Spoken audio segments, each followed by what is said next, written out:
Heto, baka makatulong ito sa mga magdi-DIY. Bali, ang gustong haba ng ating customer mga kabakal is 150.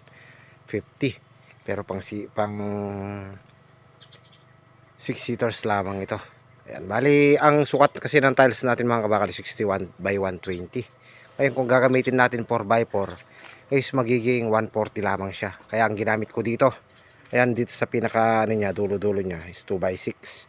Ayan, at ganito naman yung kanyang pinakapaa mga kabakal. Ayan, kinostomize ko na rin para satisfied na satisfied yung ating customer. 6 seaters. Ang pinakasukat nito mga kabakal natin dyan, ayan, papakita ko sa inyo.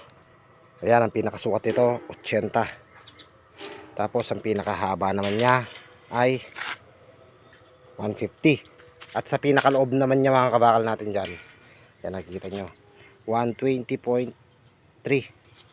Puro po tayo nag 120.3. 120.3.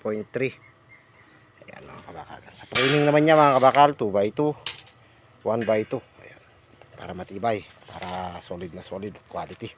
Yan, PM lamang sa lahat ng gustong order, sa lahat din po ng magpa-customize. Pwede po tayo dyan mga kabakal natin dyan. Located tayo, Gimban, Nueva Ecija. And don't forget to follow my Facebook page.